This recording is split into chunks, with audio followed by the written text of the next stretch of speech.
Hi and welcome to CBN4's Primetime News Package for today. I'm your presenter, Alian Christopher. Let's take a look at the headlines for today. The 2018 hurricane season begins on June 1st.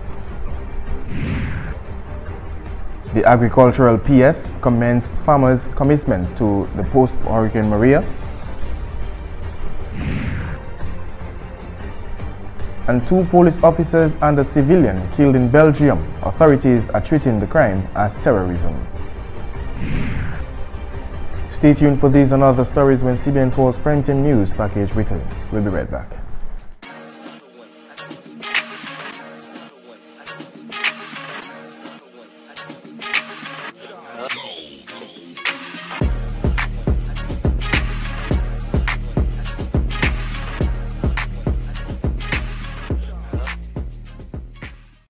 Sweet talk, dear man, have a lot of that. Yes, I. You don't know it's your boy Trilogy, urging everybody, young and old, to stay strong and stay healthy. You don't know we're doing it for 2018. Boom.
And welcome back. A new tourism mobile app has been officially launched. The tourism app will allow visitors to experience some of the things that Dominica has to offer in a new and innovative way. The app, Explore Dominica, was launched at the office of the Eastern Caribbean Bank here in Dominica. Addressing the launching ceremony was the Minister for Tourism and Culture, Senator Robert Tong. Tong said the app is a solid art platform that will allow visitors, even before they come to Dominica, to map out what they are going to do in Dominica, the different sites they can go to, different restaurants, and the different hotels that they can go to. A very important one, not only for the creator of the app, but even for the local stakeholders here. So if you're a tour guide, you can place yourself on there and get recognition. If you're a restaurant, you can place yourself on there and get recognition. If you're a car rental company, you can put yourself on there and get recognition. So it allows the app creators to earn income, and it also helps to promote not only the country, our site, but also helps to promote the various stakeholders here. The Ministry of Tourism, what we have done is to ensure that the parts of the app that deal with sites, that we help in terms of populating the information and making sure the right information is there, and making sure the safe sites are there, just to ensure that once persons come to Dominica and they do use the app and they go to those sites, they will have a fantastic time. So, meantime, marketing executive of Discover Dominica Authority, Samantha Layton, said the visitors are becoming more tech-savvy, and with the inclusion of an app such as Explore Dominica, puts Dominica on the map, which will only improve the tourism product.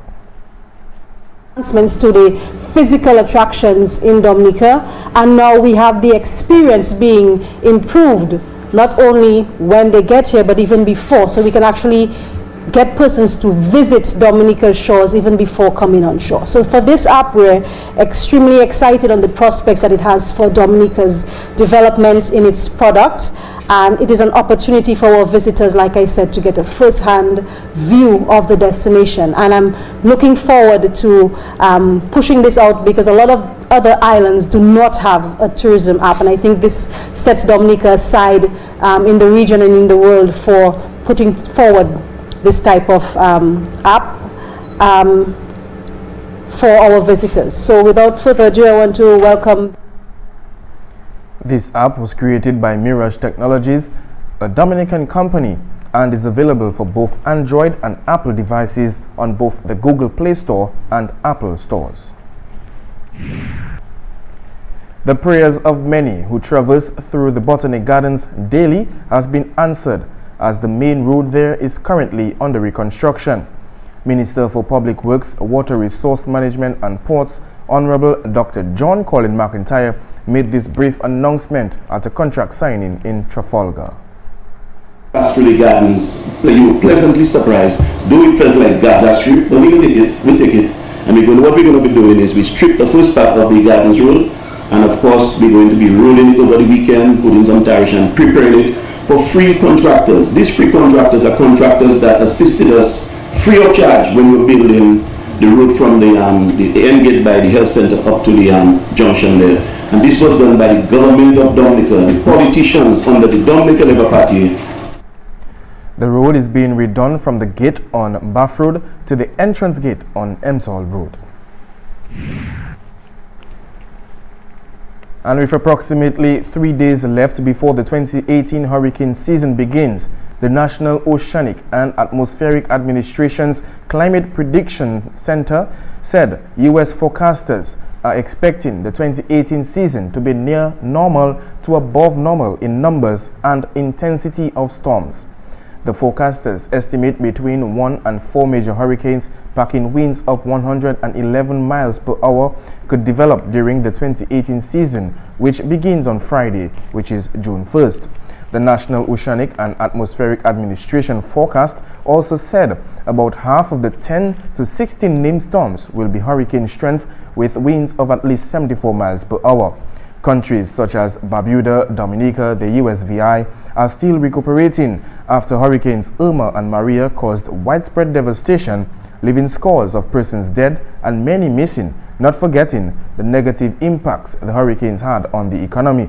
Subtropical storm Alberto, the first named Atlantic storm of 2018, has made landfall on Florida's northwest coast.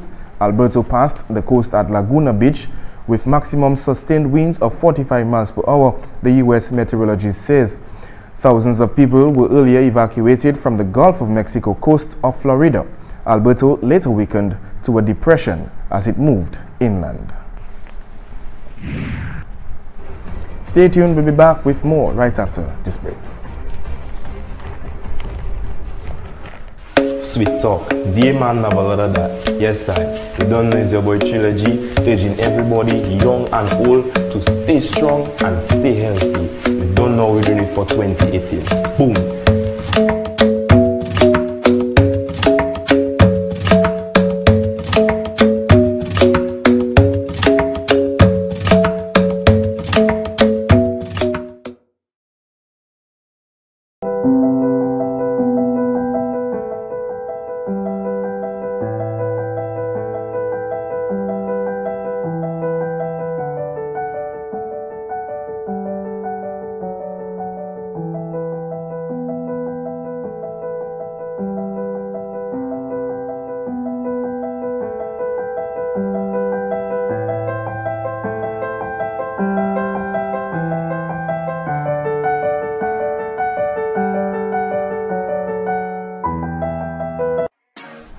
And welcome back. The Sales and Marketing Director of Atlantic View and owner of the Marketing Edge, Jerry Williams, believes that it is about time that sports marries with tourism. Williams, who is also the president of the Dominica Amateur Basketball Association, said that this is the perfect opportunity since there are solutions being looked at to have persons come to Dominica after Hurricane Maria. Williams spoke to CBN4 during a Sports Tourism Dominica Forum at the Prevo Cinema. If we look at tapping into the sports arena and try to get persons to come to Dominica, and not only come to Dominica but get our athletes out in supporting, in playing overseas, it will help, because also we have a lot of diasporas outside of Dominica, and if we send our teams overseas to play, for instance, just there, St. Martin, the amount of support that they would get, and also promote Dominica, and all persons who have never been to Dominica would get that feeling and want to come to Dominica. Williams further noted that this is something that has been in the pipelines for quite some time. He also issued a call to find solutions to assist in sports tourism in Dominica. Even when you look at sports being played, not only in football, but all other sports are being played, even in the region, let us look for solutions in regards to promoting Dominica. The dollars may not be there to do the big advertising, but at the end of the day, let us look for simple solutions to promote Dominica and to get people to come to Dominica. The presenters at the forum made specific pointers on airlift coming to Dominica. One key person, Lee Frederick, who owns a sports store company in the United States, made note of one crippling factor that persons sometimes have to overnight in another country before getting to Dominica. Coming to another airport, you have to overnight. You can't get a connecting flight, and one of the things that he indicates is we need to lobby with CBN or whatever airline comes into Dominica, instead of coming into Dominica late, coming early, coming later, so that if you come from the US at 1, you're able to connect the 3 o'clock flight. Another presenter, Becker's, made a very important point, and it stuck with me, is that yes, the US travelers want to get into Dominica in one day, but then we also have the European travelers who are accustomed to travel for long hours, for 24, for 48 hours. Why not tackle those travelers, because there's the cricket team, the footballers, focus on that area as we get the American travelers to come into Dominica, because there is a market. Those travelers don't really come for 2-3 days, they usually come for a week because of the length of time. The turnout for this sports tourism forum was not what was expected, but Williams said it was also encouraging to see representatives of a few hotels, representatives of the Dominica Football Association, and an executive of the Dominica Hotel and Tourism Association, among others.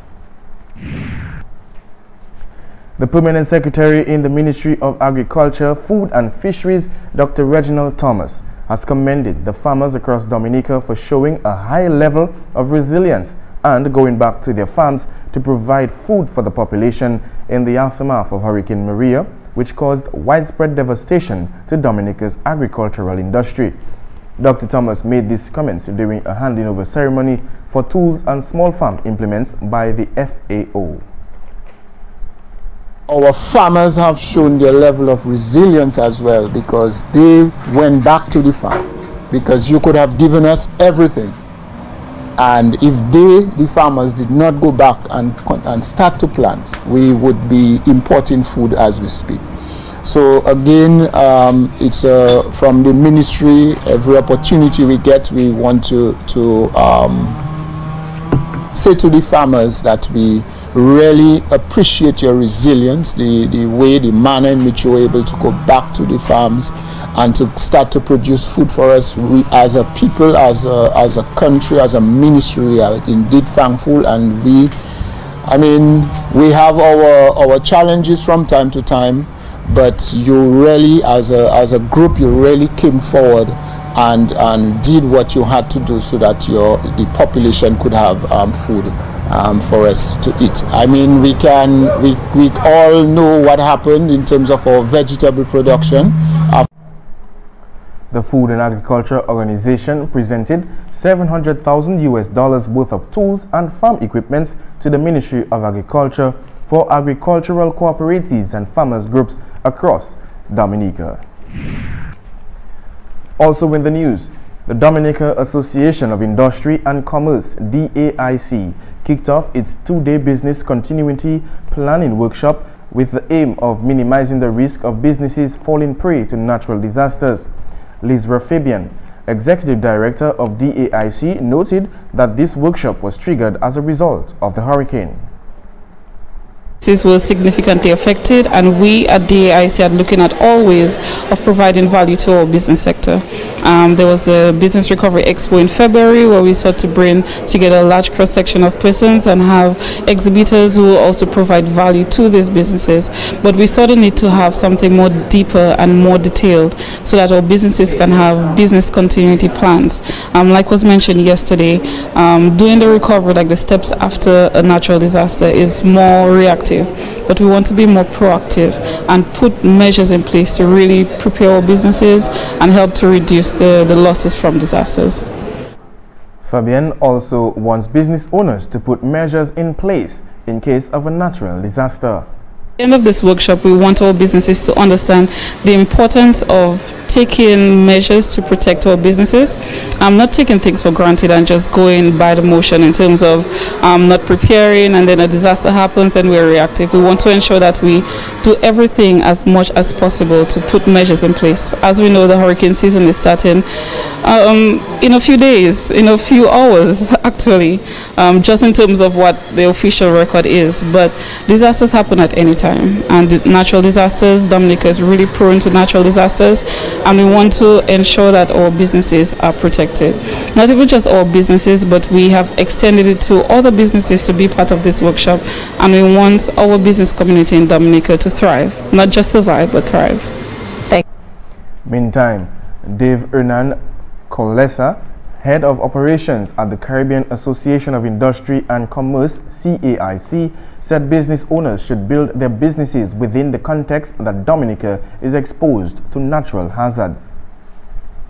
As part of regular strategic planning, what we're looking at is building more resilient companies in Dominica, and especially post-Maria. You have examples of actual restoration and reconstruction of businesses taking place.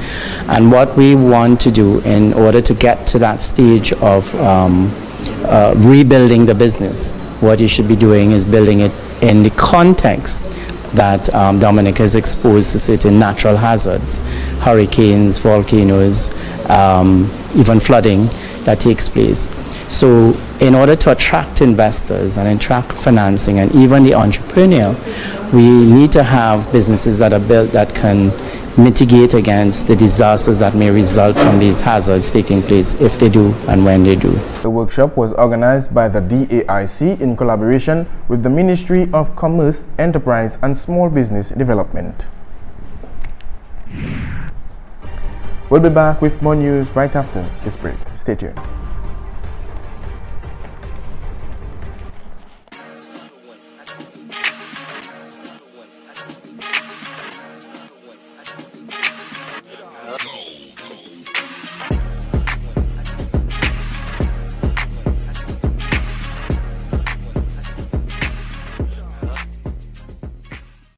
Sweet talk, dear man, never lot of that. Yes, I. You don't know it's your boy Trilogy, urging everybody, young and old, to stay strong and stay healthy. You don't know we're doing it for 2018. Boom.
Sweet talk, dear man, never.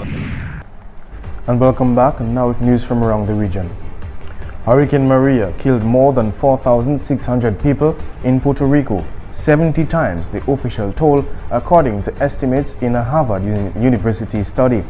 A third of deaths after September's hurricane were due to interruptions in medical care caused by power cuts and broken road links, researchers say. The Puerto Rico government said it always expected the number to be higher than was previously reported. The official death toll stands at 64, but experts say an accurate count was complicated by the widespread devastation wreaked by the storm. Carlos Mercada from Puerto Rico's Federal Affairs Administration, said he welcomed the Harvard survey.